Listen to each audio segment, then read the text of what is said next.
have their ceremony. They would celebrate their vows together. They would go off to the honeymoon suite. And afterward, the master of ceremonies would kick off either several days to a week-long festival wedding party. Not one day. It would be 3, 4, up to 7 days, 10 days. That's the surrounding we're in. The party is at full tilt. The neighbors are all there. No one's going anywhere because they are excited about the new beginning of this couple that is there. But in verse 3, it says, there's no more wine. They have no more wine. Now, to them, this is really important because culturally, this is an embarrassment to the host. Culturally, you do not plan a festivity and then fail. It's a black mark on so many layers. Hospitality was huge for these people. And if you don't have drink, you have no hospitality. But now, this changes this whole picture all of a sudden from a simple wedding picture. Jump into the spiritual picture with me. Because in the Bible, throughout the Scriptures, Jesus is described, the Messiah is described as the bridegroom. The bridegroom will come to meet his bride, to claim his bride, to take care, to establish, to purify his bride. The church of Jesus Christ, the believers that live, are the church of Jesus Christ, the bride. So here we have this picture at a wedding, and there is no wine. Which means, folks, the party's over. Done. Now stay in the spiritual realm here for a second.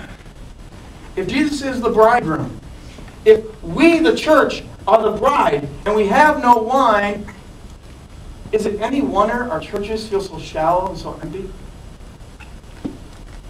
Is it wonder that sometimes we go looking for a celebration, and it's empty?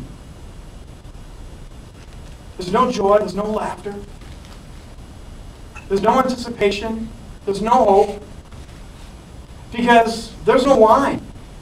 There is nothing right there. And for many people, that's the Christian life. They have been told, they have been raised, they have been shown, suck lemons and say you're a believer in Jesus Christ. Don't clap, don't laugh, don't smile. That's a pious, religious, ritualistic way of living. And as a good person that God would love, that's how we need to be. And we wonder why the outside world, we wonder why those who are seeking and longing and looking for something to fill them up, come into our churches and they look at the emptiness and they go, if that's it, I'm gone. If that's joy, I don't want it. The Christian faith was never designed to be this way. It's not meant to be the party's over. I ran the Rochester Honkers as the assistant general manager for 3 years.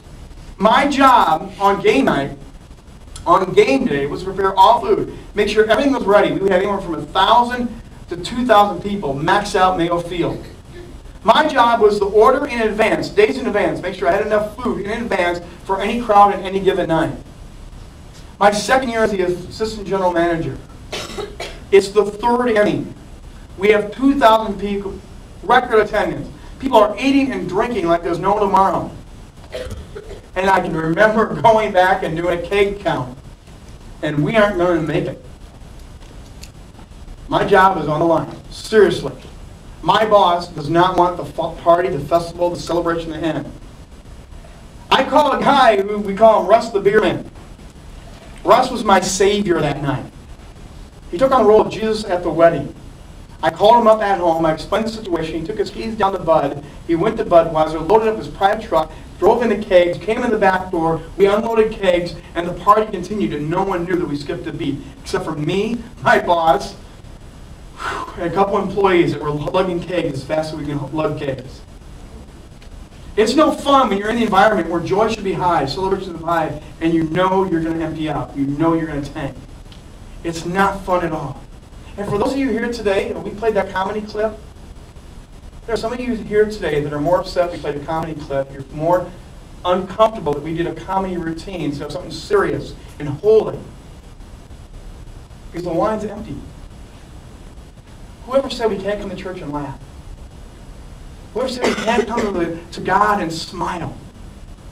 Whoever said that He isn't God of creativity? He gave these people humorous skill. Let them use them for the glory of God. But there are those of us that are probably uncomfortable that we're not used to that. We've never experienced that. We don't even know if we're allowed to experience it. But look, it goes on. Look at verse 6. Look at 6 through 8 in a little bit. Because if there's no wine, something's got to happen. Standing nearby were 6 stone water jars used for Jewish ceremonial washing. Each could hold between 20 to 30 gallons. Jesus told the servants, fill the jars with water. When the jars had been filled, He said, now dip some out and take it to the master of ceremonies. So the servants followed His instructions. These jugs are used for ceremonial, ritualistic, churchy behavior. If you're coming to a celebration, a wedding day, you want to be clean. So they would provide these cleaning jugs of water. If you would come in, you would go over to the jugs, get the little thing, scoop it off, wash it off, and it would symbolize that the dust and the junk, the unholiness of the week in your life was gone for now. So they've gone through 6 cylinders of this. That's a lot of washing going on. This is meant for ritual. This is meant for symbolic action. Every good Jew does this because every good has been taught to do it. You just know. You go to the water jugs, you do it, then you go have fun. You walk in, you wash it, you do your fun. This is where you start off all the time. This is the behavior. And 30